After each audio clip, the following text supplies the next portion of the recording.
The call came on a Tuesday morning, just as I was finishing my coffee. "We've got a bobcat," the wildlife control officer said, his voice tight with frustration. "Young male, maybe 2 years old. Someone tried keeping him as a pet, then dumped him when he got too aggressive. He's been terrorizing a neighborhood for 3 days. Animal control wants him euthanized." But I thought maybe... He trailed off, knowing my reputation for taking impossible cases. At 46, I'd spent 2 decades rehabilitating wildlife that others had written off. My small sanctuary in the Colorado foothills had seen everything from injured eagles to orphaned bear cubs, but a bobcat with behavioral issues? That was different. Bobcats aren't like other rescues. They're solitary, fiercely independent, and they don't forgive humans easily. This one had every reason to hate people. "I'll take him," I heard myself say, surprising even myself. 3 hours later, I stood in front of a reinforced transport cage, staring at the most terrified animal I'd ever seen. The bobcat, I'd already decided to call him Rusty for his rust-colored spots, was pressed against the back corner, ears flat, lips pulled back to show sharp teeth. His golden eyes burned with pure hatred, or so I thought. Looking closer, I saw something else beneath the aggression: absolute terror. He was shaking. This dangerous predator was a frightened young animal who'd been betrayed by the only humans he'd known, then hunted like a criminal. My heart broke. "It's okay, boy," I whispered, keeping my distance. "You're safe now, I promise." He hissed, a sound like tearing fabric. I didn't blame him one bit. The first week was hell. Rusty refused to eat, hurling himself at the enclosure walls whenever I approached. I'd built him a large habitat behind my cabin, 300 square feet of natural terrain, with hiding spots, climbing structures, and a heated shelter. It should have been paradise for a bobcat. Instead, he treated it like a prison. Every morning I'd find his food untouched, the water bowl overturned. He'd paced so much that he'd worn a path in the dirt. My neighbors thought I was crazy. "Sarah, that thing is going to kill you," Mrs. Henderson said over the fence, watching me carry in fresh meat. "You should have let them put it down." But I'd made a promise. I started sitting outside his enclosure for hours, just being present. No eye contact. That's threatening to wild cats. No talking, just existing in the same space, reading books, doing paperwork, letting him get used to my scent and presence. On day 8, something shifted. I was sitting with my back against a tree writing notes when I felt it, that prickle of being watched. Not with aggression this time, but curiosity. I didn't look up, didn't react, just kept writing. When I finally glanced over casually, Rusty was sitting in the open 10 feet away studying me. Our eyes met for just a second before he melted back into the shadows. But it was progress. Real, genuine progress. That night, for the first time, he ate. Not much, just a few bites of the rabbit I'd left, but it was something. I cried like a baby when I found the empty spot where the meat had been. He'd chosen survival. He'd chosen to trust, even just a little. Building trust with Rusty became my full-time obsession. I learned his language, the subtle ear twitches that meant annoyance versus curiosity, the different vocalizations ranging from chirps to growls, the body postures that signaled stress or relaxation. Wildcats communicate in whispers. You have to pay attention. I started a routine. Every morning at 7, I'd bring breakfast and sit in my spot. I'd talk to him softly, telling him about my day, my past, my failures and hopes. I told him about my divorce 3 years earlier, how my ex-husband said I loved animals more than people. Maybe he was right. Animals never lied. They never promised forever and then left. Rusty seemed to listen. Sometimes his ears would swivel toward me, tracking my voice, even when his body stayed hidden. Other times, he'd watch openly from his favorite perch, a flat rock near the back fence. I noticed he had a slight limp in his left hind leg, probably from his time on the streets. By week 3, he was eating regularly and had stopped pacing. He still wouldn't let me within 6 feet, but the raw aggression had faded. He'd transformed from hostile to wary, which felt like a miracle. One evening, as sunset painted the sky orange and purple, I was leaving his enclosure when I heard it, a sound I'd never expected. A chuff. It's a friendly greeting in Bobcat language, a soft pft of air. I turned slowly. Rusty sat in the doorway of his shelter, watching me with those incredible amber eyes. He chuffed again. "Hey there, handsome boy," I whispered, my throat tight with emotion. "I hear you too." Month 2 brought unexpected challenges. Rusty had bonded with me, but he was still wild at heart. He needed more than just safety. He needed purpose, stimulation, enrichment. I started hiding his food around the enclosure, making him hunt for it. I brought in new scents, coyote fur, deer antlers, different plants, to keep his mind active. I installed new climbing structures and puzzle feeders. Watching him problem solve was magnificent. His intelligence shone through everything he did. He'd study a new puzzle for minutes before attempting it, planning his approach like a chess player, but I worried constantly. Was this enough? Would he ever be truly happy in captivity? Could I ever release him back to the wild after what he'd been through? The Wildlife Rehabilitation Board had already denied my release application. Too habituated to humans, they'd said. He'd either starve or get himself shot approaching someone's property. The injustice of it burned. Humans had ruined him for the wild, and now he was sentenced to captivity for life because of their mistakes. Yet what choice did I have? One afternoon, something extraordinary happened. I was inside the enclosure, refreshing his water, when Rusty approached within 3 feet. My heart hammered. I stayed still, breathing slowly. He stretched forward, nose twitching, scenting the air around me. Then, so gently I almost didn't feel it, he bumped his head against my knee. The gesture lasted half a second before he bounded away, but it changed everything. He'd chosen to touch me. After weeks of careful distance, he'd initiated contact. I sat down right there in the dirt and sobbed with joy. The head bonks became regular greetings. Rusty would approach, bump his forehead against my leg or hand, then saunter away like he'd done nothing remarkable. Each touch felt like a gift. I started documenting everything on video, partly for research, partly because I knew no one would believe me otherwise. My small YouTube channel, where I posted about sanctuary life, started gaining followers. People were captivated by Rusty's transformation.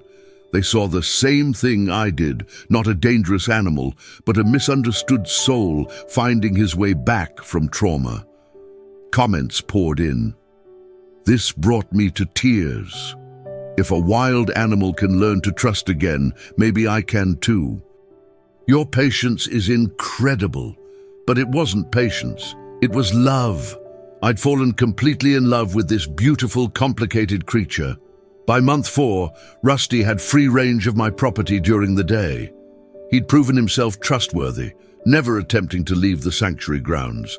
He'd established a territory that included my cabin's porch, where he'd sun himself in the afternoons. Watching a wild bobcat lounge on outdoor furniture should have been surreal, but it had become my new normal. He'd come when called, not obediently like a dog, but with the casual acknowledgement of a cat who's decided your company is acceptable. He'd follow me on walks through the property, maintaining a respectful distance but clearly enjoying the companionship. We'd established boundaries. He understood the cabin was my den, and he respected that boundary. Until the night, everything changed. A massive thunderstorm rolled through, bringing lightning, hail, and winds that bent trees horizontal. I was securing windows when I heard scratching at the back door. There stood Rusty, soaked and trembling. I opened the door without thinking. Rusty bolted inside, a streak of wet fur heading straight under the dining room table. He'd never been inside before. My cabin was my space, and he'd always respected that invisible line. But tonight, fear had overridden everything else. "It's okay, buddy," I said softly, giving him space. "It's just a storm." Lightning cracked so close the cabin shook. Rusty pressed himself flatter against the floor, a low growl rumbling in his chest, not at me, at the storm. I sat on the couch, trying to appear calm while my mind raced. A wild bobcat was in my living room. This was every wildlife expert's nightmare scenario. This was how people got hurt, how animals got killed when they became too comfortable with humans. But looking at Rusty's terrified face, I couldn't bring myself to care about protocols. He needed comfort. I needed to give it. Slowly, I lowered myself to the floor, maintaining distance. I talked to him about nothing, my day, the storm, a funny video I'd seen. My voice seemed to help. His breathing slowed. The growling stopped. When the worst of the storm passed, he emerged from under the table. Instead of bolting back outside, he did something that stopped my heart. He walked to the couch, jumped up gracefully, and settled on the opposite end. Just sat there, looking at me with those luminous eyes, like this was completely normal. "Rusty, you can't—" I started, then stopped. Who was I kidding? He absolutely could. We sat together for 2 hours, watching the rain through the window. He didn't try to come closer. I didn't try to touch him. We just existed together, two beings finding comfort in companionship. That night changed our relationship forever. Rusty had discovered that inside wasn't scary. It was safe, warm, and contained his favorite person. The next evening, when I opened the door to bring in groceries, he waltzed in like he owned the place. "Oh, so we're doing this now?" I asked him. He chirped, which I'd learned was his version of obviously. I set ground rules. No jumping on kitchen counters. No scratching furniture. I provided a massive scratching post. No bathroom access because, well, some boundaries matter. He was surprisingly agreeable to all of it. Within a week, we'd established a routine. Rusty spent nights in his outdoor enclosure. He was still wild and needed that connection to nature, but evenings were ours. He'd come inside around sunset, claim his spot on the couch, and we'd exist together in peaceful silence. Sometimes I'd read while he groomed himself. Sometimes we'd both watch the window, tracking birds and squirrels. Sometimes he'd fall asleep, this powerful predator curled up like a house cat, trust radiating from every relaxed muscle.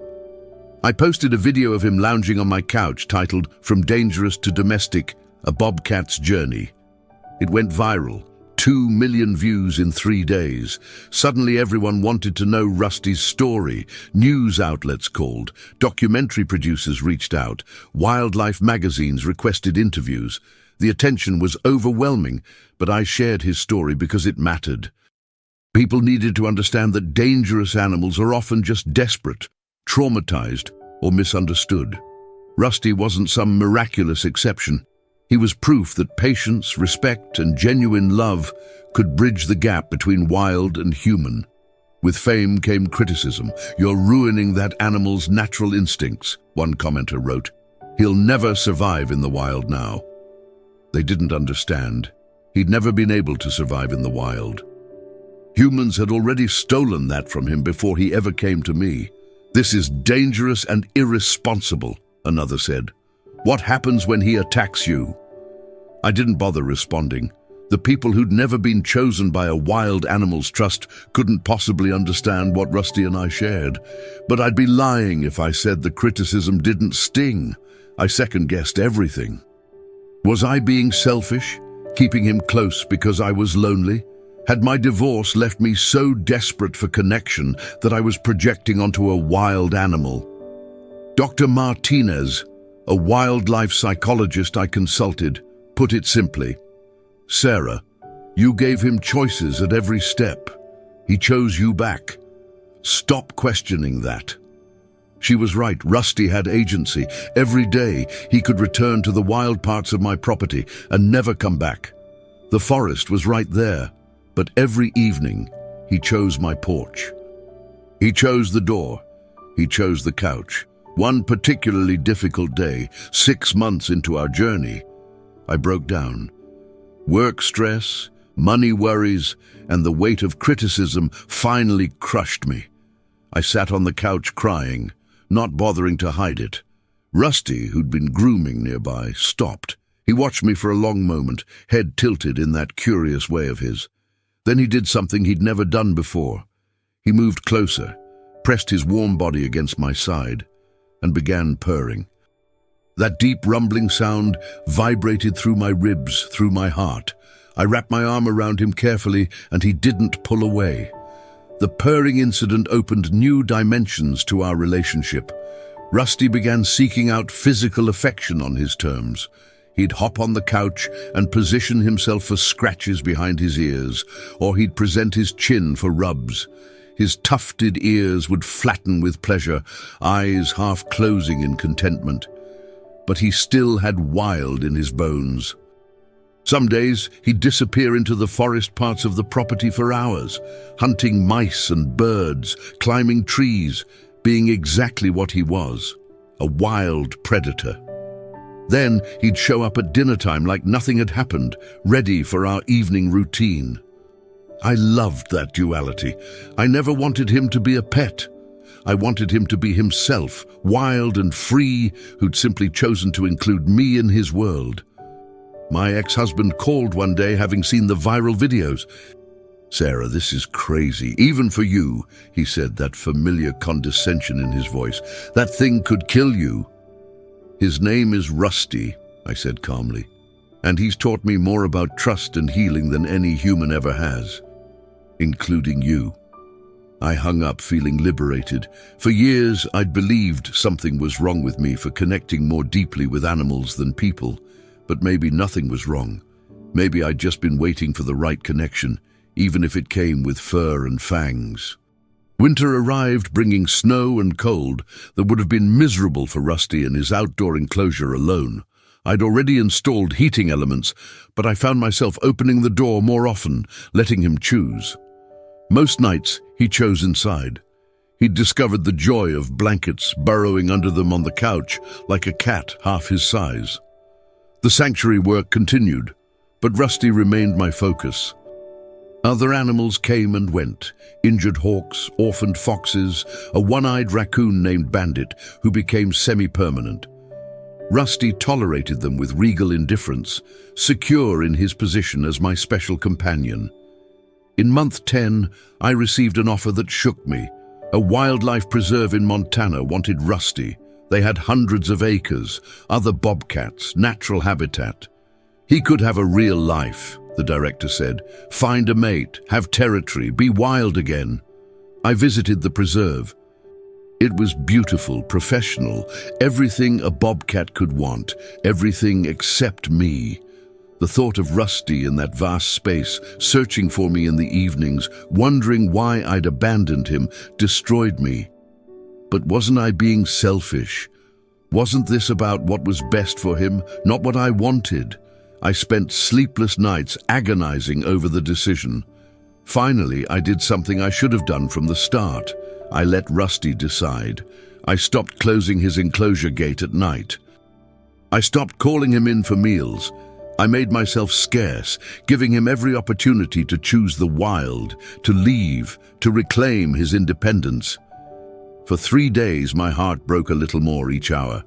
Then, on the third evening, I heard it, scratching at the door. I opened it to find Rusty sitting there, looking annoyed. He marched inside, jumped on the couch, and stared at me like I was the stupidest human alive. "Okay," I whispered, tears streaming down my face. "Okay, I hear you.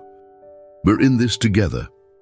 I called the Montana Preserve and declined. Rusty was exactly where he belonged. A year after Rusty's arrival, I stood in front of wildlife rehabilitation students telling our story. "The most dangerous animal I ever met," I said, advancing to a slide showing Rusty's first day, terrified, aggressive, broken. Taught me everything I know about healing. I clicked to the next image. Rusty and me on the couch, his head resting on my lap, both of us peaceful. We use the word dangerous for animals who threaten us, I continued, but Rusty was never dangerous. He was traumatized. There's a difference. Trauma makes creatures, human or animal, defensive, reactive, sometimes aggressive. But underneath that armor is usually just pain and fear. The students were captivated. "How did you know you could trust him?" one asked. "I didn't," I admitted. But I trusted myself to read his signals, respect his boundaries, and give him what he needed most: time, space, and someone who wouldn't give up on him. After the lecture, a young woman approached. "I was in an abusive relationship," she said quietly. "Your story about Rusty learning to trust again. It helped me understand my own healing isn't linear. Some days I'm brave. Some days I'm terrified. Just like him." I hugged her, understanding flooding through me. Rusty's story wasn't just about a bobcat. It was about anyone who'd been hurt, labeled difficult or dangerous, and then found someone willing to see past the armor to the wounded soul beneath. That night, I told Rusty about the conversation. He was sprawled across most of the couch as usual. "You're helping people, buddy," I said, scratching behind his ears. "Your story matters." He yawned, showing impressive fangs, utterly unconcerned with his inspirational status. Life settled into beautiful routine. Rusty remained the same wild but domestic contradiction, hunting at dawn, napping on the couch at dusk. He'd learned to play, pouncing on toys I'd made from feathers and rope. His favorite game involved me dragging a toy on a string while he stalked and attacked it with serious predator intensity. Watching a bobcat play like a kitten never got old. Visitors to the sanctuary fell in love with him, though I was careful about interactions. Rusty decided who he'd tolerate. Children, interestingly, didn't threaten him. He'd watch kids with patient curiosity, perhaps recognizing fellow creatures who operated on instinct and honesty. But he had no patience for loud adults or anyone who approached too aggressively. My world had transformed too. The bitter, divorced woman who'd taken that call 18 months ago had healed alongside Rusty. His trust had taught me I was worthy of being chosen. His patience with his own trauma had taught me to be patient with mine. His choice to love again, despite everything humans had done to him, had shown me that staying closed off wasn't strength. It was just fear. I started dating again, something I'd sworn off. Rusty, hilariously, had to approve. The first guy who came to the cabin made the mistake of trying to pet Rusty without invitation. Rusty's ear flattened, a low growl emerging. "Yeah, that's a no from both of us," I told the guy. The second guy, David, a veterinarian from town, understood animal body language. He ignored Rusty completely, focusing on our conversation. After an hour, Rusty approached him, gave a courtesy sniff, and walked away. No growl. "That's approval," I laughed.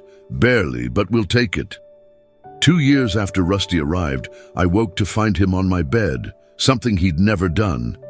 He was staring at me intently. "What's up, buddy?" I asked, scratching his head. He purred, then did something extraordinary. He gently head-butted my forehead, held the position for several seconds, then jumped down and trotted to the door like nothing had happened. Scent marking. He'd scent-marked me, claimed me as his family. I lay there, overwhelmed with emotion, understanding the magnitude of what had just happened. In Bobcat language, he'd said, "You're mine, and I'm yours." Later that day, a film crew arrived for a documentary about wildlife rehabilitation. They wanted to capture Rusty's story, the transformation from condemned bobcat to beloved companion. I was nervous about cameras disrupting our peace, but Rusty handled it with typical grace. He lounged on his favorite couch spot, occasionally glancing at the crew with mild interest, mostly ignoring them. "He's remarkable," the director said. "The way he exists between two worlds, wild and domestic. It shouldn't work, but it does." "That's because we stopped trying to make him fit into boxes," I explained. "He's not wild, he's not domestic, he's rusty. Once I accepted that, everything else fell into place." The documentary would air 6 months later, winning awards and reaching millions. But that day what mattered was the late afternoon when the crew left and Rusty and I returned to our routine. He jumped on the couch. I grabbed my book. The sunset painted everything gold. "You know you changed my life, right?" I asked him. He slow blinked, the cat equivalent of "I love you," and tucked his paws under his chest, settling in for the evening.